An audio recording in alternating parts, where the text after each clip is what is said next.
एक बेटी के पिता की तहे दिल की इच्छा या अरमान को जानने का प्रयास किया जाए तो सदैव सुनने में आएगा कि उसकी बेटी का विवाह संपन्न और जो अपनी बेटी को हर मुश्किल हालात में भी खुश रख सके ऐसे वर की कल्पना होगी। बस इन्हीं बातों को ध्यान में रखकर एक पिता अपनी बेटी का विवाह सामाजिक संस्कारों की पालना करते हुए करता है और सदैव बेटी ससुराल में जा खुश रहे, आशीष देने के साथ अपना सब कुछ जीवन भर की कमाई उस पर बिना कुछ सोचे समझे न्योछावर कर देता है।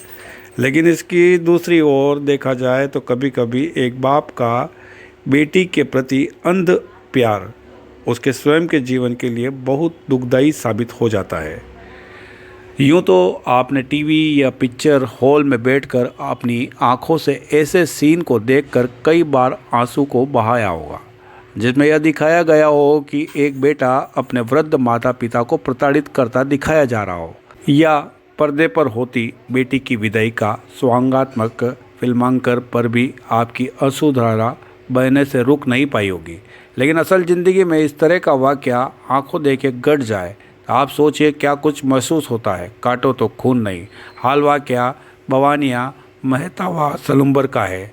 उदयपुर जिला कलेक्ट्री पहुंचे 90 वर्षीय भगत राम मेहता 88 वर्षीय पत्नी रुक्मणीबाई ने ज्ञापन सौंपा और अपनी बेटी के विवाह के उपरांत अपने और कोई औलाद न होने के तहत अपनी बेटी के पति जगदीश चंद्र उपाध्याय के एक दान पत्र जारी करने के साथ ही इस पत्र की लेखनी के अनुरूप एक सौदा भी तय किया गया कि जगदीश चंद्र उपाध्याय, जो कि भगत राम और रुक्मणीबाई का दामाद है, वह दोनों की जीवन भर देखभाल जीवित रहने तक प्रति वर्ष 25,000 रुपये सालाना बैंक में जमा करवाना तय हुआ।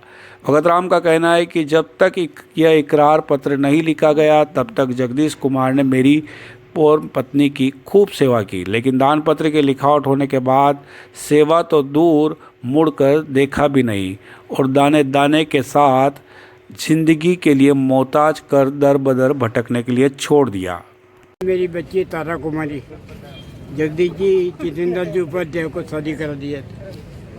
वो हमारी बच्ची कुछ समय के बाद फांसी से वो मतलब फंदे से लटक के मर गई। वो उसके बारे में हमने कोई उनको कुछ किया नहीं, वो गुप्चुप हम बैठ के कर। वो बीच में इतने दिन बीत गए, फिर उनने हमारी अवस्था हो गई, हमसे खाना पीना मुश्किल हो गया, हमारा कुछ होता नहीं, हम हमारी पत्नी थक गए।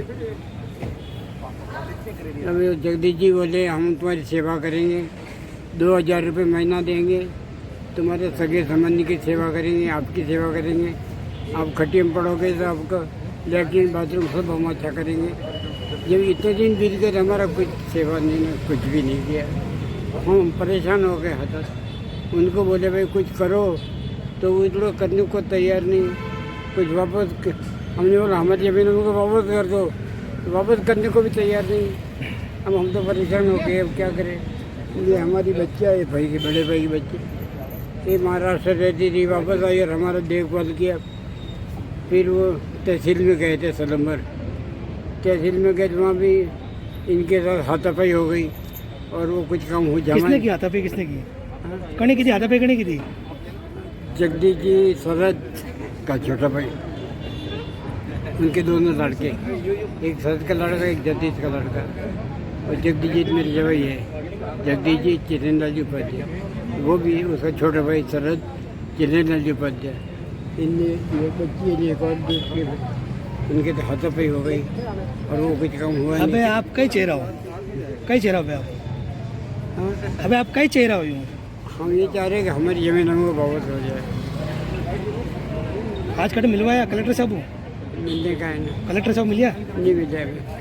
अभी पहले कुछ कार्रवाई की पर कुछ कार्रवाई चली नहीं। अभी तो वापस मिल रहा है? आए थे, पहले कार्रवाई किया था। ठीक है, ठीक है। अभी हमारी हालत ये देख लो, ये ऐसी हालत है, हमको समझने को ये अगर हमारे जमीन हमारी जायदाद हमारे खाते वापस आ जाए तो हम आगे का क्या करना, क्या नहीं करना। वहीं जिला कलेक्ट्री न्याय की मांग कर पहुंचे भगत राम और रुक्मणीबाई के साथ पहुंची भगत राम के भाई की लड़की गिंगला निवासी दर्शना जितेंद्र पंड्या ने क्या कुछ कहा, आप स्वयं सुनिए। पहले आपका नाम मेरा बताओ। नाम दर्शना जितेंद्र पंड्या है। मैं गिंगला रहती हूँ और मैं इनके भाई की लड़की हूँ। इन्होंने कन्यादान करवाया था, शादी करवा दी थी।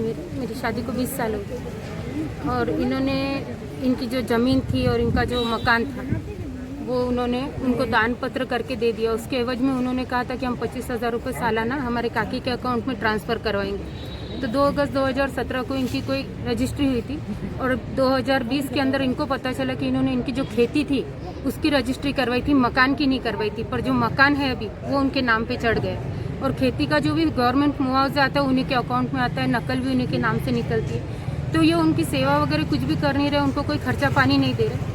तो अगस्त महीने में 2020 में जब लॉकडाउन चल रहा था और मैं यहाँ आई थी तो इन्होंने ये परेशानी वगैरह बताई।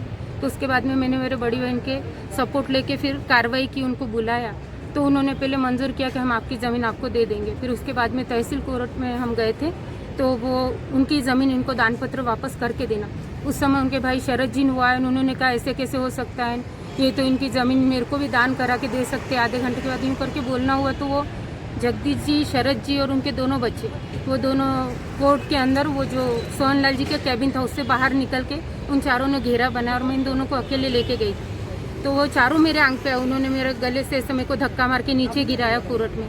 और फिर वो दोनों लड़के आए, तेरे को शाम को 5 बजे के बाद देख लेंगे, यूँ करके धमकी दी। उसी दिन मैं पुलिस स्टेशन गई थी क्योंकि मेरे साथ कोई नहीं था और मैंने अपनी FIR दर्ज कराई। मेरा केस चल ही रहा है। पर इनकी जो प्रॉपर्टी है, इनकी प्रॉपर्टी जो है, इनके बूढ़े है, इनको कोई सेवा करने वाला नहीं है। तो इनके पास इनकी ज़मीन होगी तो इनकी कोई भी सेवा करेगा।